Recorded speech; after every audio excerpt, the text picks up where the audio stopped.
109వ అధ్యాయం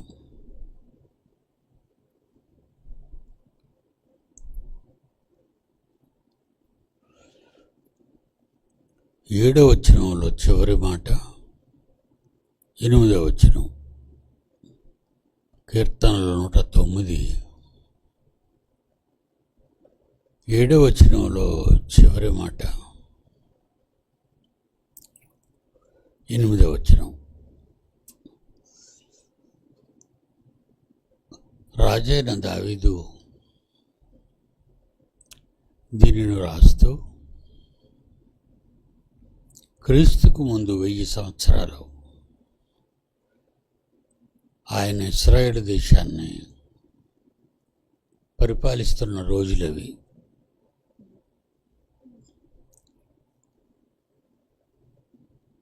క్రీస్తుకి అనగా నేటికి 2026 సంవత్సరాల క్రితం. కేవలం సౌండ్ నాయన.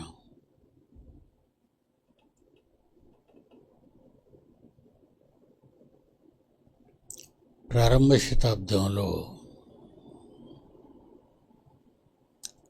క్రీస్తు వచ్చిన కాలం,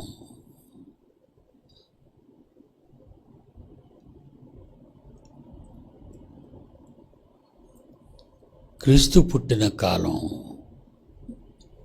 ప్రారంభ కాలం.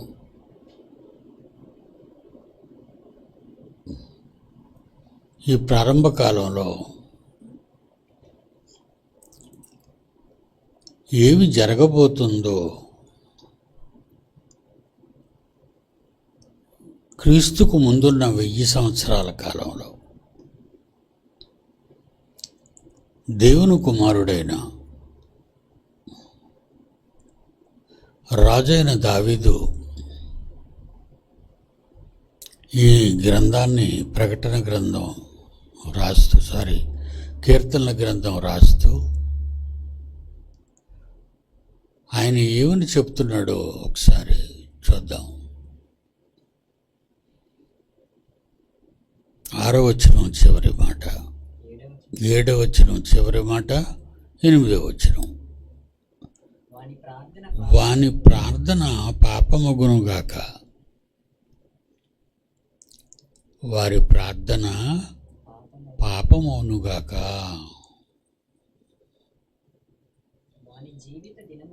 వాని జీవిత దినములు కొద్దివగునుగాక, వాని ఉద్యోగమును వేరొకడు తీసుకొనుగాక. ప్రార్థన పాపమవునుగాక, వాని జీవిత దినములు కొద్దివగునుగాక, వాని ఉద్యోగమును వేరొకడు తీసుకొనుగాక. ఎవరిని గురించి చెప్తున్నాడు దావీదు గారు?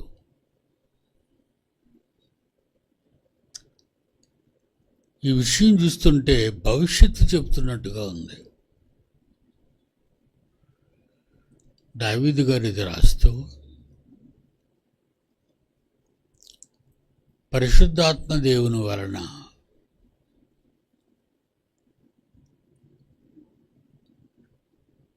ఈ మాటలు రాస్తున్నాడు.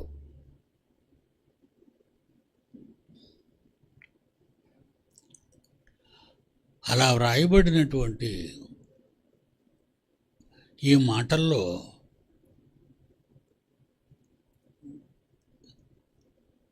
క్రీస్తుకు ముందు 1000 సంవత్సరాల్లో ఉన్న ఈయన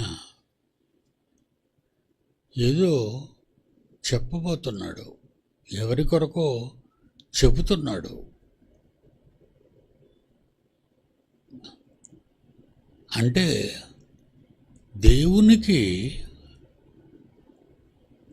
ఒక్కొక్కరి ప్రతివాని భవిష్యత్తు తెలిసి ఉంటుంది. ఒక్కొక్కరి భవిష్యత్తు.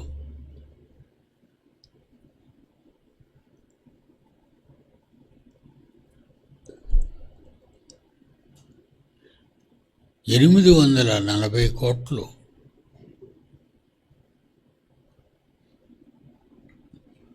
ప్రపంచ జనాభా. ఈ 840 కోట్ల మంది భవిష్యత్తు దేవునికి తెలుసు. కనుకనే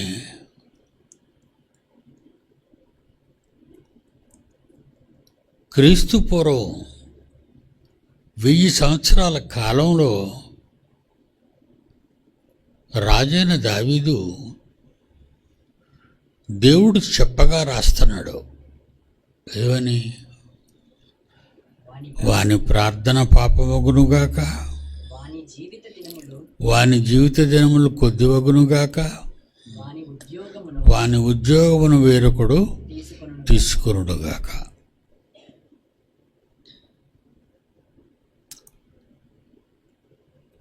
మనందరి భవిష్యత్తు దేవుడికి తెలుసు.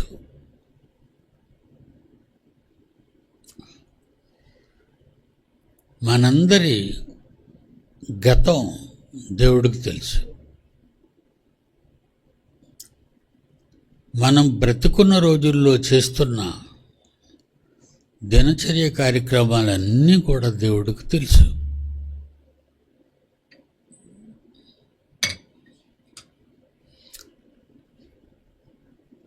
ఆయనకు తెలియని సంగతులు అంటూ ఏవి ఉండవు.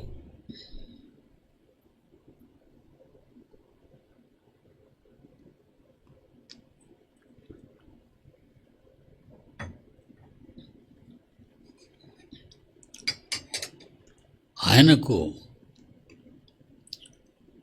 గతం తెలుసు, వర్తమానం తెలుసు, ప్రతి వాని భవిష్యత్తు దేవునికి తెలుసు.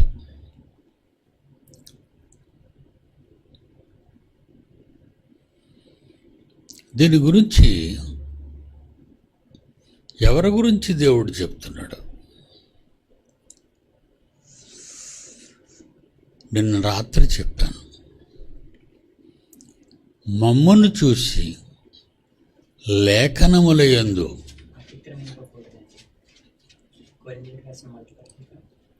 మమ్మను చూచి లేఖనమందు వ్రాయబడి ఉన్న సంగతులను అతిక్రమించకూడదు. అంటే లేఖనాలలో అది గతం కానీ, వర్తమానం కానీ, భవిష్యత్తు కానీ దేవుడు రాస్తున్నప్పుడు అవి జరిగిపోయినవా, జరుగుచున్నవా,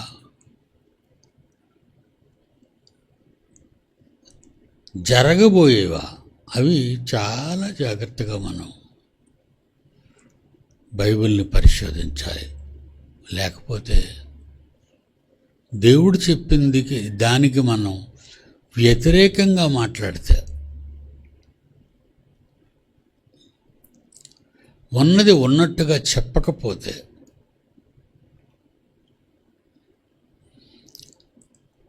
దేవుడిచ్చే నిత్యాగ్ని దండనను తట్టుకోలేము మనం. ఏం కాకుండా ఈరోజు ఎంతోమంది ప్రతి వాళ్ళు బైబిల్ పట్టుకుంటారు.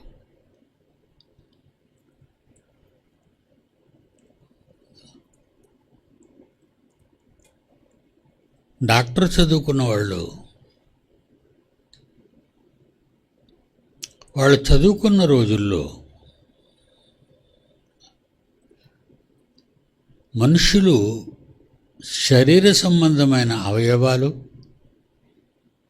అవి కనబడేవి, కనబడనివి, వాటన్నిటి మీద శవాలను కోస్తూ డాక్టర్ చదువుతున్నవాళ్ళు వాటిని నేర్చుకుంటారు, నేర్పిస్తారు వాళ్ళకి.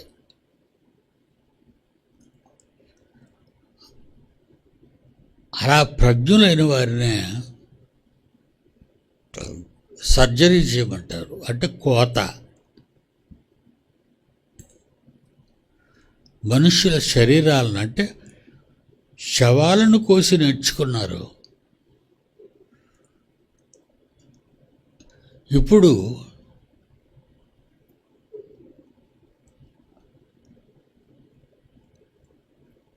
బ్రతుకున్న వారిని కోస్తారు. శవాలను కోసినప్పుడు ఏమైనా పర్వాలేదు, కానీ బ్రతుకున్నప్పుడు కానీ శరీరాలను కోస్తే చాలా భద్రత, పరిజ్ఞానం, సర్జరీ, ఆపరేషన్ చేసేవాళ్ళు తెలుసుకోవాలి. తేడా జరిగితే చచ్చిపోతారు బతుకున్నవాళ్ళు. తప్పు చేస్తే బ్రతుకున్నవారే చచ్చిపోతారు. అలాగా డాక్టర్ల వల్ల చంపబడిన వారు ఎందరో ఉన్నారు, వాళ్ళ ఆపరేషన్ సరిగా చేయకపోవటం వల్ల. అలాగే బైబిల్ చెప్పేవారు దానిని చాలా సూక్ష్మంగా ఆలోచించాలి. హమ్మింగ్ వస్తుంది చూడండి రా, హమ్మింగ్ వస్తుంది చూడండి.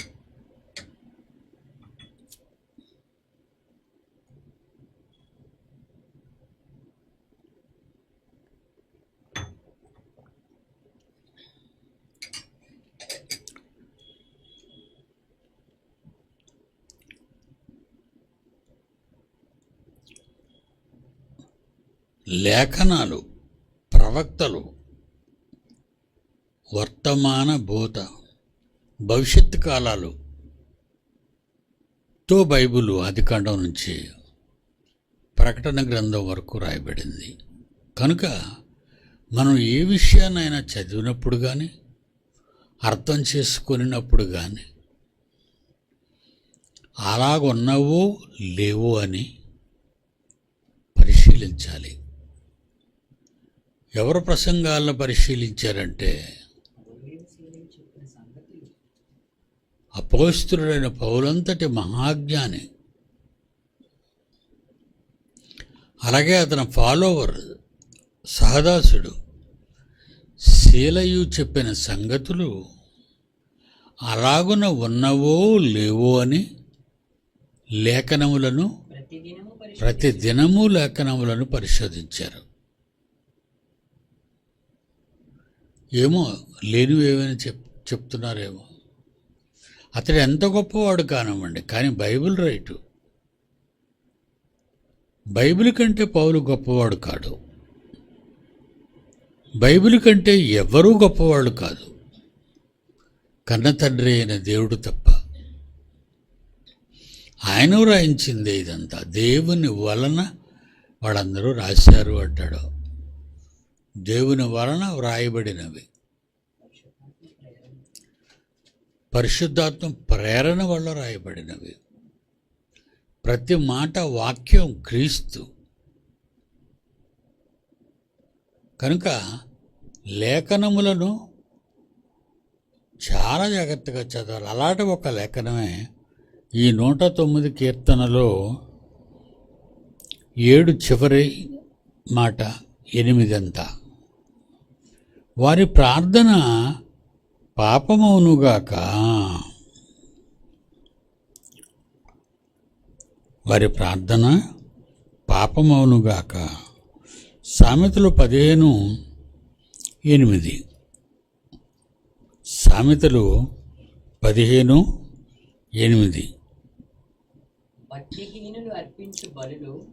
భక్తిహీనులు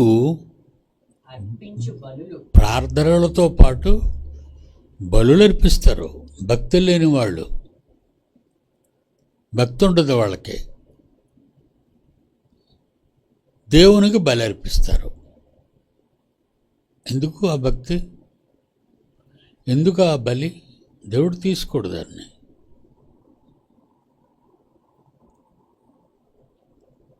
కయీను భక్తిహీనపు బలి, వాడి అర్పణ పాపమవునుగాక, వాని ప్రార్థన పాపమవునుగాక.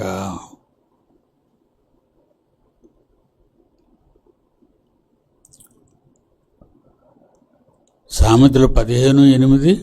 భక్తిహీనుడు అర్పించు బలులు భక్తిహీనులు అర్పించు బలులు యెహోవాకు హేయములు.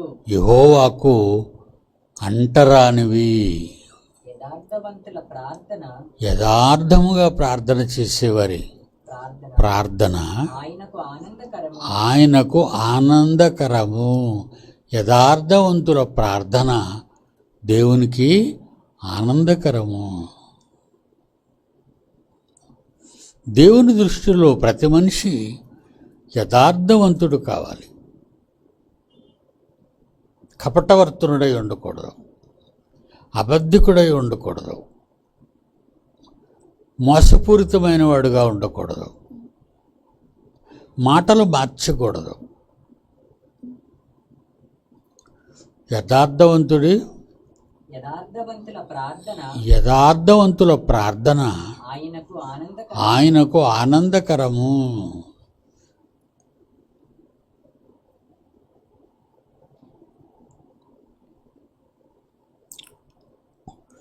సామెతలు 21వ అధ్యాయం 27వ వచనం. సామెతలు 21వ అధ్యాయం 27వ వచనం. భక్తిహీనులు అర్పించు బలులు హేయములు. మరలదే మాట, హేయములు. దురాలోచనతో నాకు బలి అర్పిస్తున్నారు అనుకోండి మీరు, అవి మరిహేయములు. సహజంగా అనేక మంది భక్తులు వాళ్ళ దేవుళ్ళకి విస్తారమైన కోట్ల రూపాయలు ఇచ్చేస్తుంటారు, దేవుడికి ఇచ్చేస్తుంటారు. దాన ధర్మాలు చేసేస్తుంటారు, ఆశ్రమాలకు రాస్తుంటారు.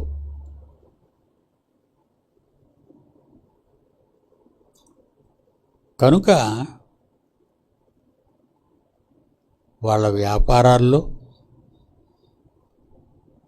జనాన్ని మోసగిస్తూ కూలివారి కోళ్లను బిగబట్టి వాళ్ళ కష్టానికి తగిన ఫలము ఇవ్వక, వాళ్ళ కష్టానికి తగిన ఫలం ఎవరు, అలాగ వాళ్ళు కోట్లు దాచుకుంటారు, కోట్లు. అవి పలానా భక్తుడు, అపరిచితమైన భక్తుడు వచ్చి దేవునికి 100 కోట్లు ఇచ్చాడు అని వార్తలు వస్తుంటాయి. వాళ్ళ గురించి ఈ 28:9 ఏముంది వాళ్ళ గురించి, 21:7 ఏముంది, 21:27 భక్తిహీనులు అర్పించు బలులు ఆయనకి ఇష్టం లేదు. నువ్వు ఎన్ని కోట్లు ఇచ్చినా అవసరం లేదు. అంటే నువ్వు గాలికి వేస్తావు. అంటే గాలికి సంపాదించిన డబ్బు, అక్రమంగా సంపాదించిన డబ్బు నీ నుండి అక్రమంగా బయటికి పోతుంది. ఏదో జనాల మెప్పు కోసం నేను అవి ఇచ్చేసాను, ఇవి ఇచ్చేసాను.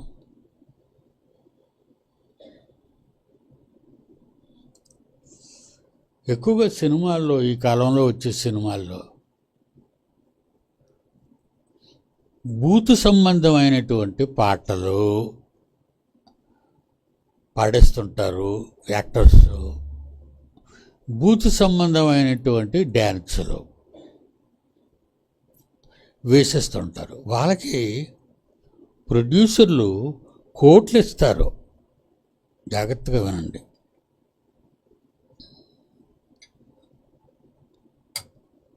వాళ్ళకి ప్రొడ్యూసర్లు కోట్లు, వాళ్ళు అడుగుతారు మాకు ఎన్ని కోట్లు కావాలని. ఆ హీరోకు 100 కోట్లు ఇవ్వాలి, ఈ హీరోయిన్కి 50 కోట్లు ఇవ్వాలి. ఇలాగ నటించే వాళ్ళందరికీ కోట్లు వసూలు చేస్తారు. ఇదంతా ఎక్కడి నుంచి, ప్రొడ్యూసర్కి ఎక్కడి నుంచి వస్తాయి? ప్రజలు టిక్కెట్ ఈరోజు, ఒకప్పుడు పావలా ఉండేది టిక్కెట్ నా చిన్నప్పుడు.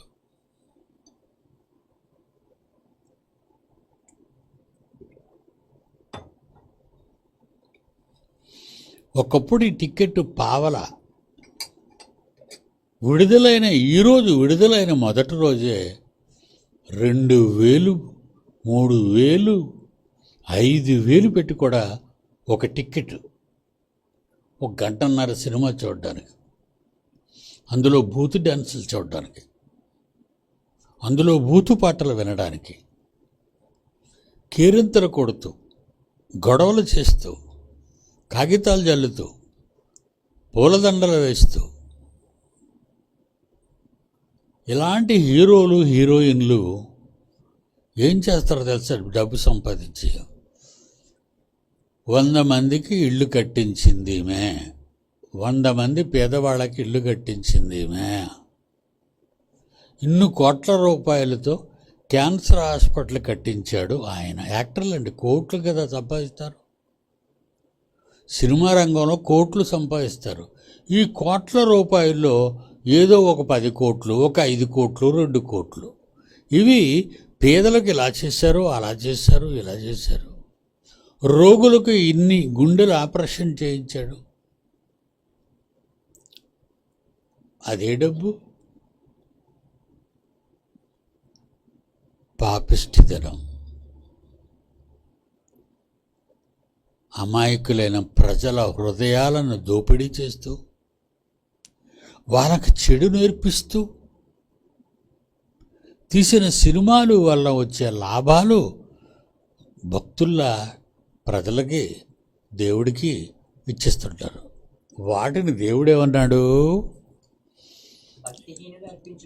భక్తిహీనులు, భక్తి లేని వారు అర్పించు పనులు నాకు అసహ్యం, నాకు అసహ్యం. దురాలోచనతో అర్పించిన ఎడల అంటే నిన్ను ప్రజలు గొప్పోళ్ళు అనుకోవాలని, నువ్వు గొప్ప దానకర్ణుడు అని, ఈ సినిమాలు చూసేవాళ్ళు ఆ హీరోల్ని, ఆ హీరోయిన్లు ప్రేమించాలని, వాళ్ళను కోరుకోవాలని, దురాలోచనలతో, దేవుడేమంటున్నాడు? దురాలోచనలతో అర్పించిన ఎడల అవి మరీ హేయములు దేవుడికి. అంటే వేస్ట్. నాకు అప్పుడప్పుడు అవి చూసినప్పుడు జాలి పడతాను. ఎదిగారు కానీ వాళ్ళ మెదడులు ఎదగలేదు, వాళ్ళ భక్తి పెరగలేదు, వాళ్ళది నిష్కళంకమైన భక్తి కాదు.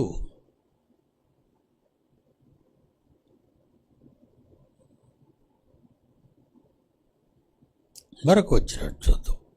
28 కీర్తనల గ్రంథం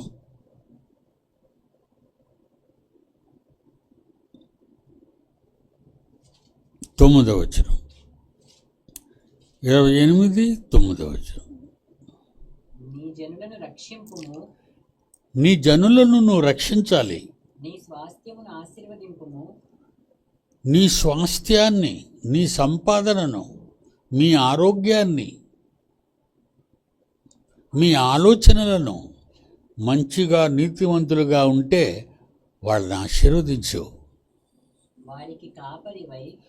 అలాంటి వాళ్ళకి దేవుడా నువ్వే కాపరివి, నువ్వే కాపుదల, నీ చేతుల క్రిందే వాళ్ళు బ్రతకాలి. అంటే మనలాంటి వాళ్ళు. వారికి కాపరివై నిత్యము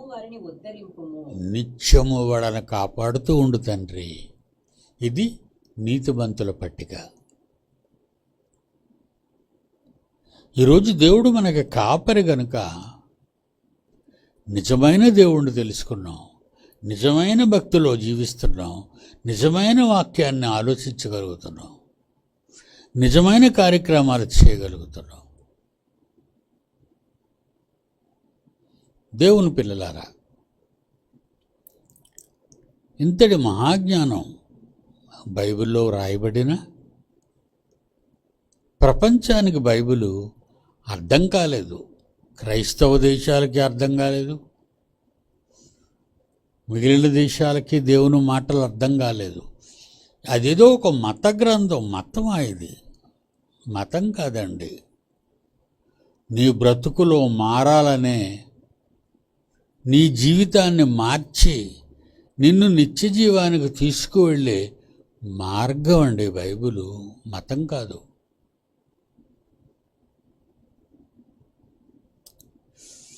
ఓకే, నెక్స్ట్ వీక్ మళ్ళీ దీన్ని పొడిగిద్దాం.